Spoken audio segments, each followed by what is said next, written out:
Son visage est de courage et d'agonie, son corps d'os est de tristesse. Elle se sent pourrie de l'intérieur, rumine ses métastases. Elle déglutit comme on vomit des râles sonores qui rappellent sa voix de rogome. Elle doit racler le fond de sa gorge pour dégager ses poumons noirs de charbon. Elle veut changer de position, mais refuse par le regard qu'on la bouge avec le soupçon d'autorité qui lui reste. Elle ne mange plus, fait cligner ses yeux saumâtres pour nous parler. En de rares instants de bon sommeil, elle rêve à sa vie de gériatre, à tous ses petits vieux, à son propre père qu'elle a accompagné dans leur dernier sommeil, en espérant qu'Hippocrate la comprendrait. Cette femme dont je vous parle s'appelle Michel. Elle avait 67 ans, dont 25 ans de cancer, et le témoignage que je viens de vous rapporter est celui de sa fille. Michel avait clairement exprimé ce qu'elle voulait pour sa fin de vie.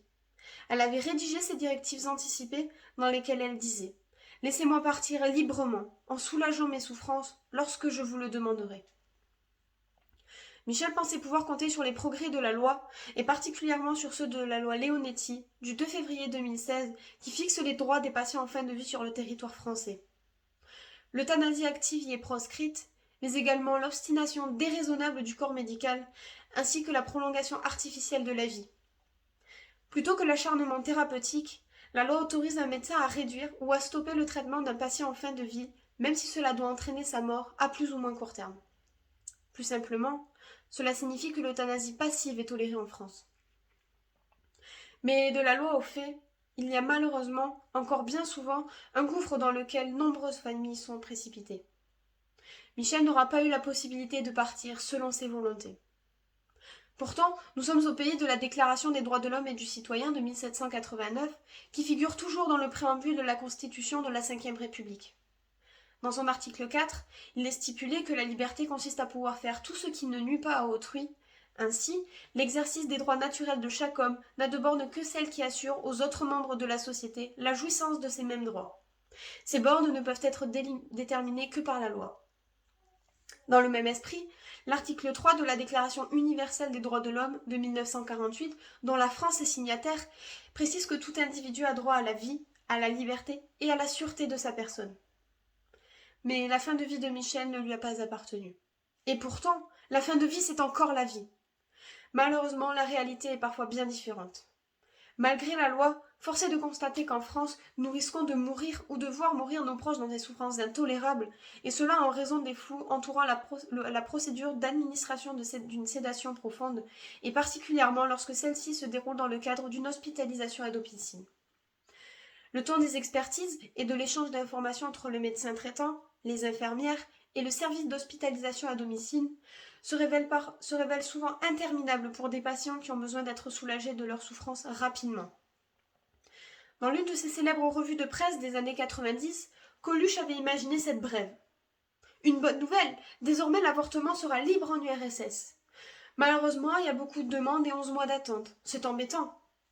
La même ironie cruelle semble valoir aujourd'hui en France pour de nombreux patients en fin de vie. Ce fut le cas de Michel quand elle a été emmenée aux urgences. Le médecin de garde n'avait pas pris connaissance de son dossier médical.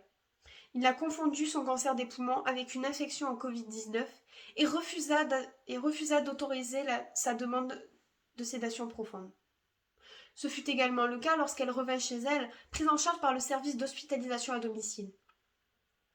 Ce service montrait une certaine réticence à autoriser l'administration des doses d'analgésiques dont elle avait besoin, sous prétexte que cette pratique pouvait être assimilée à de l'euthanasie active.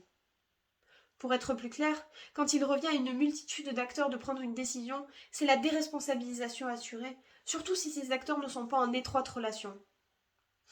Réduits à l'impuissance, le mari et les enfants de Michel ont eu le sentiment d'être abandonnés et d'avoir trahi les dernières volontés de celle qu'ils aimaient, jusqu'à vouloir, par amour, la libérer eux-mêmes de son supplice. Morphine, Valium, kétamine, Keppra, désemparée, sa famille n'a cessé de donner à Michel, sans prescription médicale, les médicaments antidouleurs dont elle avait besoin. Finalement, Michel est décédé sans que sa volonté ait été respectée, laissant sa famille avec l'image amère d'une fin de vie sans liberté, sans dignité et sans apaisement.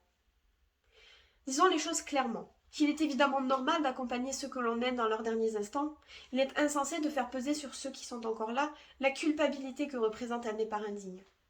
Quelle idéologie, quels experts peuvent décider à notre place que nous devons rester ici si nous sommes atteints d'une maladie incurable qui engendre des douleurs physiques ou mentales insupportables?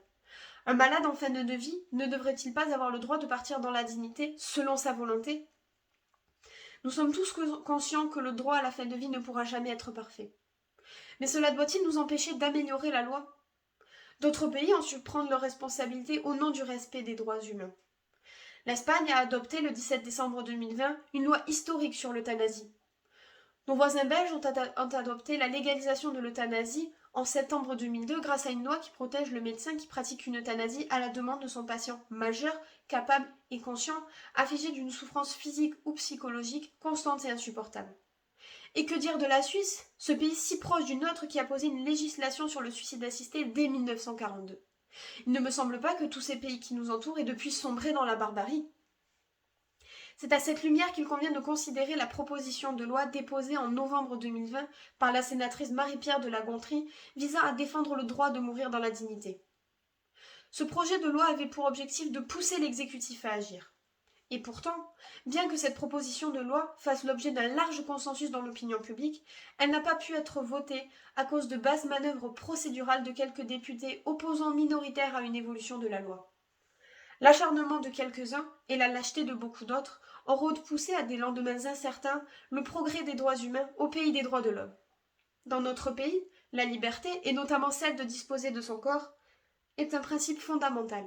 Alors de quel droit la loi et les convictions personnelles de quelques médecins et députés peuvent-elles nous empêcher de partir selon notre volonté si nos souffrances deviennent intolérables? Le droit de mourir dignement ne devrait pas être une possibilité soumise à l'arbitraire de quelques-uns, mais une liberté garantie à tous, permettant à chaque citoyen de maîtriser la façon dont il veut mourir. Légalisons ce droit comme nos voisins européens. Permettons à nos proches qui en expriment la volonté de pouvoir partir dans la sérénité et dans la dignité. Je fais partie de ceux qui refusent de voir leurs parents ou leurs proches mourir dans des souffrances atroces parce que tel ou tel refuserait de prendre leurs responsabilités. Je fais partie de ceux qui veulent, pour leurs parents, pour tous et pour eux-mêmes, que leurs décisions soient respectées, que leur volonté soit exaucée. Je veux que mes parents, et que chaque personne qui en forme la demande, puisse être accompagnée de façon humaine et claire sur le chemin de la mort qu'elle a choisi, dans la dignité et dans la paix. Le philosophe Épicure disait que bien vivre et bien mourir sont une seule et même chose. Bien mourir.